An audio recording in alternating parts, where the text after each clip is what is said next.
61 হিজরি কারবালার ময়দানে ইয়মে আশুরা 10 মুহররম আল্লাহর প্রিয় রাসূল সৃষ্টির মূল কুল কায়নাতের জান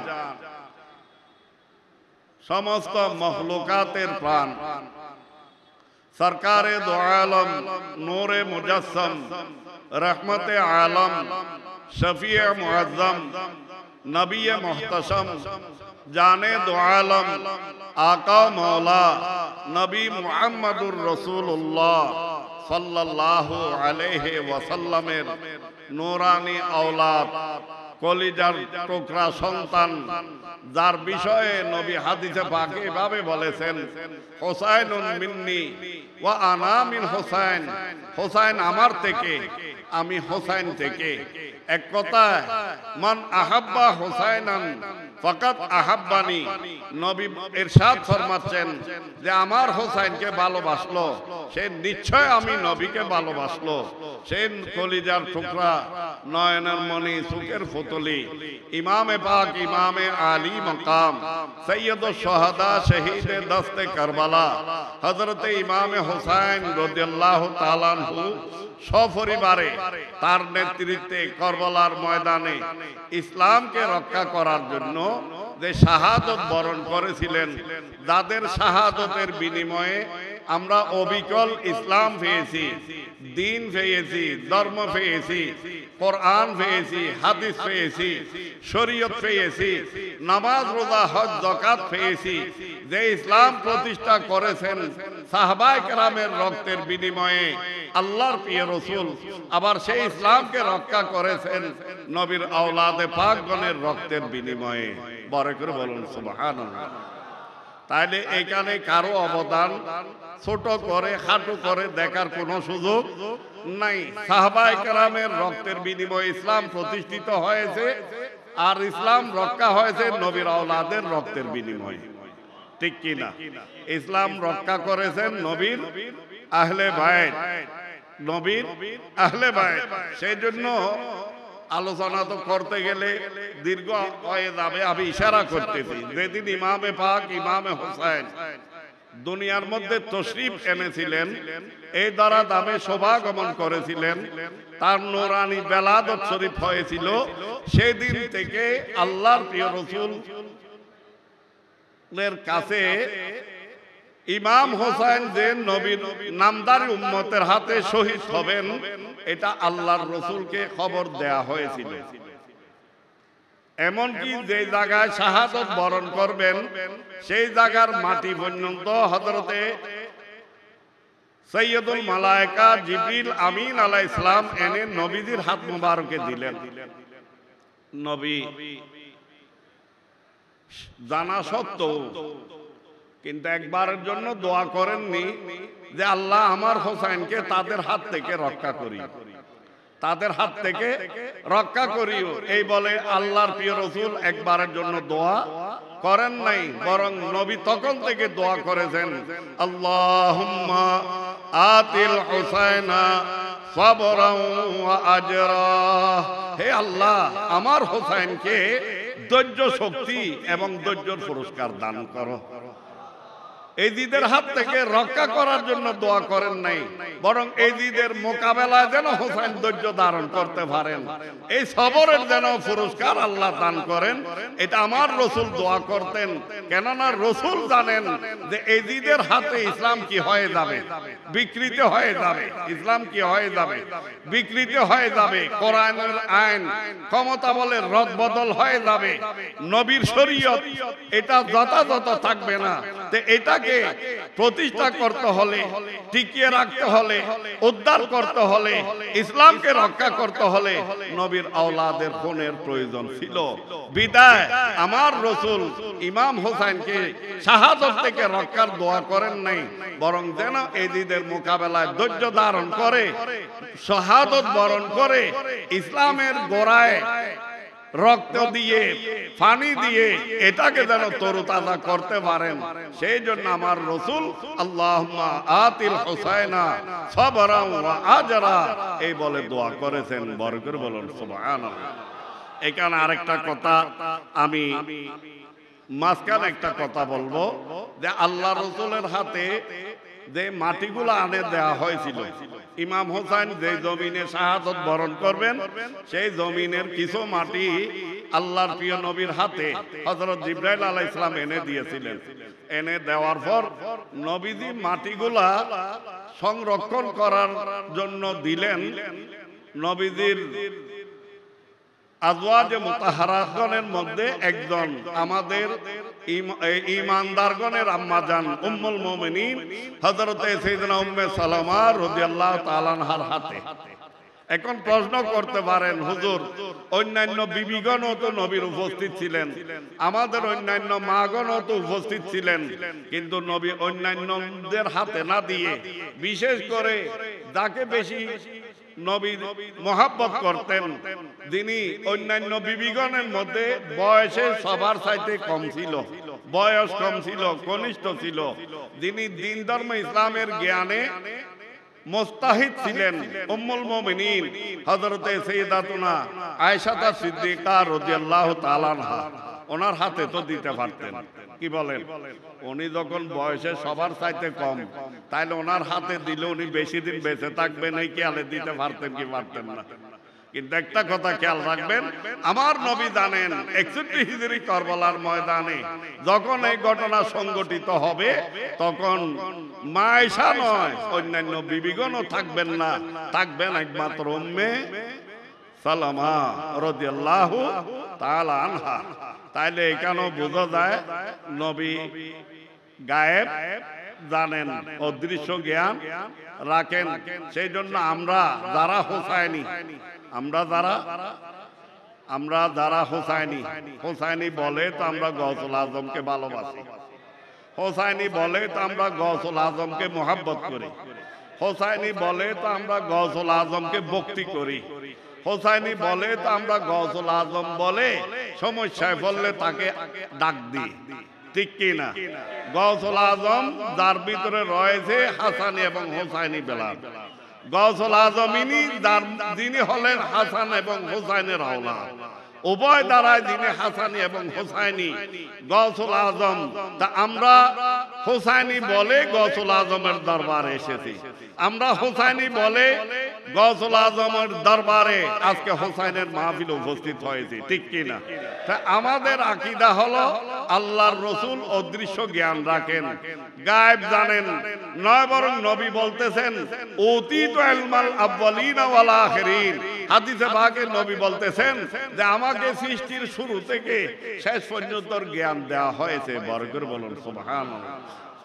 সেই জন্য আমরা লুরি শরীফ যখন পড়ি আমরা একটা বাক্য উচ্চারণ করি, একটা শের পড়ি, আউয়াল আখির সব কুছ জানে देखे बाईद करीब गायब की खबरी देने वाला अल्लाह का प्यारा हबीब नबी जी।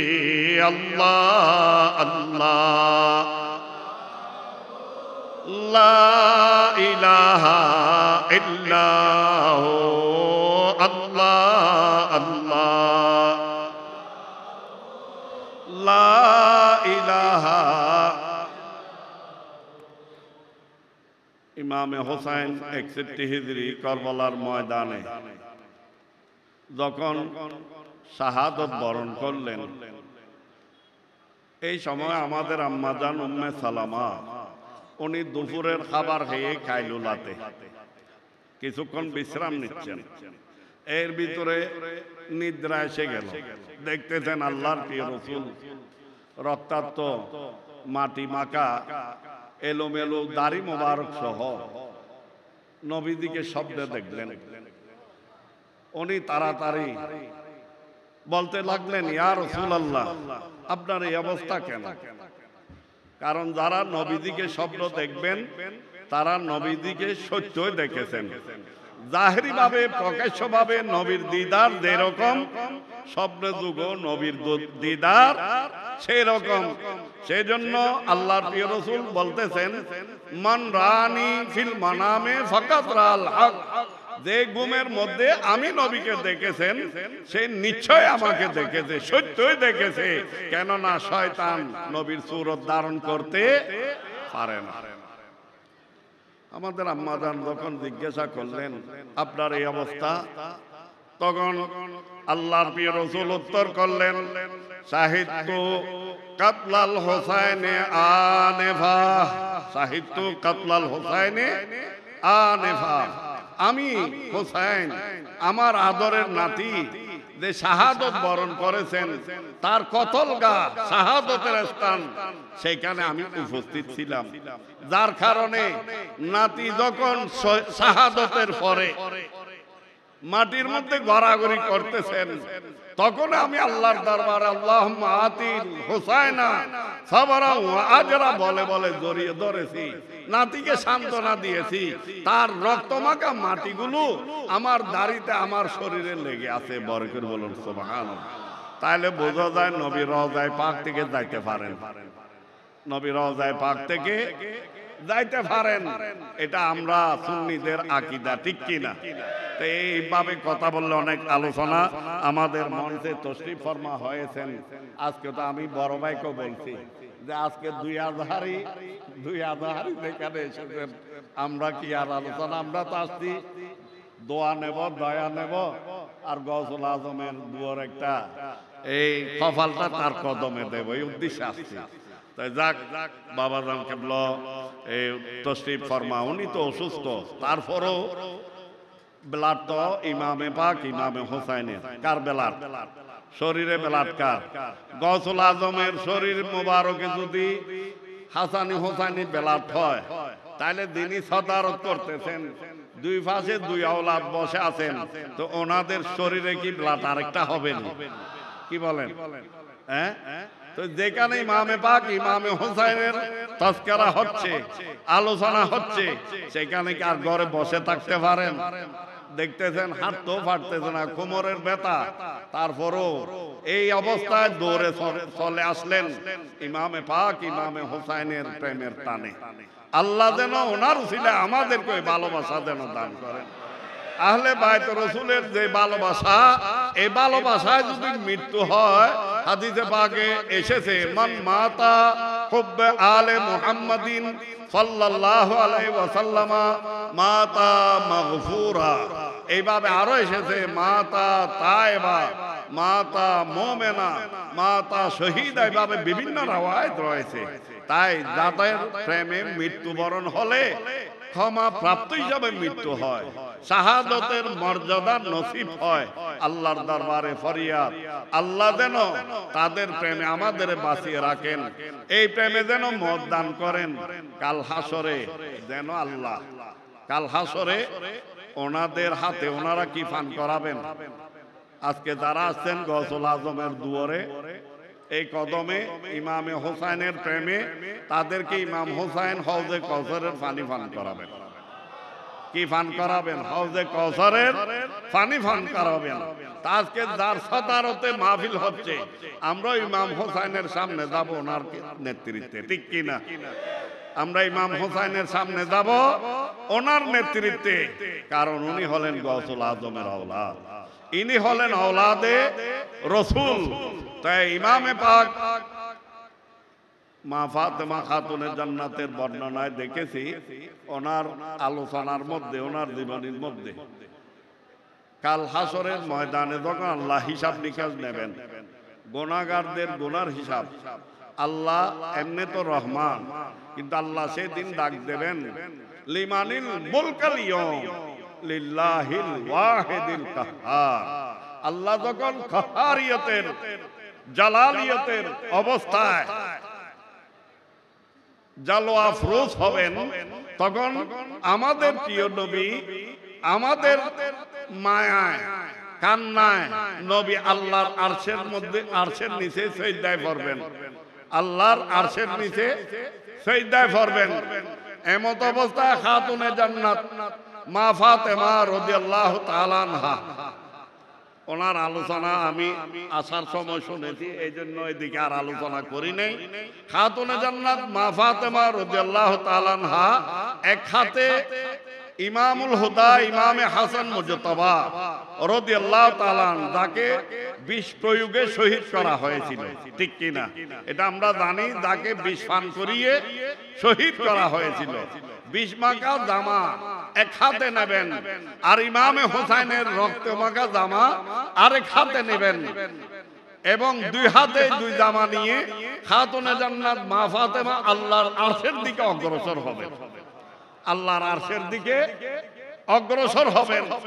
তখন আল্লাহর প্রিয় রাসূল সিজদা থেকে নূরানি মাথা মোবারক তুলে দৌড়ে এসে খাতুনে জান্নাত মা ফাতেমাকে আগলিয়ে ধরবেন। হে ফাতেমা, তুমি কোথায় যাচ্ছ? আমার আদরের নাতি হাসান এবং হোসাইনের এই জামাগুলো নিয়ে, বিষ মাখা জামা, রক্ত মাখা কাপড় আল্লাহর সামনে নিয়ে কি তুমি বিচার চাইবে? হোসাইন এবং হাসানকে কারা শহীদ করেছে, কারা জুলুম করেছে, কারা অত্যাচার করেছে, হে খাতুনের জান্নাত ফাতেমা, আজকে তুমি এটার বিচার চাইও না। এটার বিনিময়ে আমার কোটি কোটি অগণিত অসংখ্য গুনাহগার উম্মতের কাফারা হিসাবে তুমি আল্লাহর কাছে দুই সন্তানের বিসর্জনের ফরিয়াদ করো। বড় করে বলুন সুবহানাল্লাহ। যাদের রক্তের এক এক ফোঁটা খুনে পাকের বিনিময়ে আমাদের মতো কোটি কোটি উম্মতের ব্যাপারে মা ফাতেমা আল্লাহর দরবারে কি করবেন? সুপারিশ করবেন। দুই সন্তান বিসর্জন দিয়েছেন আমরা কোটি কোটি গুনাহগার উম্মতের জন্য, ঠিক কিনা? তো যিনারা জান দিয়েছেন, তা আমরা ওনাদের স্মরণে সময় দিচ্ছি, এটা বেশি নাকি? কি বলেন, এটা কি বেশি? কারণ সবচাইতে বড় বিষয় একদিকে গওসুল আজম, আরেকদিকে আওলাদ রাসূলের সাদারতে নবীর আহলে বাইতের স্মরণের মাহফিল। এর চাইতে বড় নিয়ামত আমাদের জন্য আর কি হতে পারে? সুতরাং এটার প্রতি লক্ষ্য রেখে চেষ্টা করবেন, এটা আদবের দরবার, যতটুকু সম্ভব আদব সহকারে বসবেন। আল্লাহ যেন ইমামে পাক ইমামে হোসাইনের সদকায় গওসুল আজমের দুয়ার থেকে আমাদেরকে গওসিয়তের একটা নজর, গওসিয়তের একটা তাওয়াজ্জু, গওসিয়তের ফায়দা বরকত যেন দান করেন। কারণ গওসুল আজমের কাছে গওসুল আজমের আওলাদ নিয়ে আমরা বসে আছি। গওসুল আজম যেন আপন আওলাদের খাতিরে, গওসুল আজম যেন জদ্দে আমজদ তার ইমামে হোসাইনের রক্ত খুনে পাকের উসিলায় আমাদের উপর যেন দয়া করেন, এই মাহফিলকে যেন কবুল করেন। এই সংগঠন আঞ্জুমানে মুত্তাবিঈনে গওসুল আজম মাইজবান্ডারি, যেটা ওসিয়ে গওসুল আজম, এই গওসুল আজমের আশিকগণের জন্য, ভক্তগণের জন্য, মুরিদগণের জন্য, সিলসিলার অনুসারীগণের জন্য উপহার দিয়ে গেছেন এই মিশন। এই মিশনের ব্যবস্থাপনায় যেন প্রতি বছর নিয়মিত এক এক বছরের চাইতে এক এক বছর আরো যেন বিশাল আয়োজনে দমে দামে যেন মাহফিল উদযাপন হয়, এই ধরনের ব্যবস্থা যেন আল্লাহর কুদরতের পক্ষ থেকে গওসুল আজমের সদকায় যেন আল্লাহ দান করেন। এবং এই মাহফিলে সাদারত করার জন্য আজকে অসুস্থ শরীর নিয়ে বসে আছেন, আমরা তার হায়াতের সওয়াল করি আল্লাহর দরবারে। আমরা তার সেহত আফিয়ত, সুস্থতা, সবলতার জন্য আল্লাহর দরবারে সওয়াল করি। আল্লাহ যেন গওসুল আজমের এই মিশন আরো দিন বদিন যেন মজবুত করতে পারেন। হযরতের হায়াতে যেন আল্লাহ আরো বরকত দান করেন। সেহত আফিয়তে, সুস্থতায়, সবলতায়, হোশে জ্ঞানে যেন আল্লাহ আরো বরকত দান করেন। তার দোয়া দয়া যেন আমাদের উপর, আমরা যেন এসে দোয়া দয়া নিতে পারি। আল্লাহ যেন ওনার ছায়া আমাদের মাথার উপর দারাজ করে দেন। আমিন। ওয়া আখিরু দাওয়ানা আনিল হামদুলিল্লাহি রাব্বিল আলামিন। আসসালামু আলাইকুম ওয়া রাহমাতুল্লাহি ওয়া বারাকাতুহু।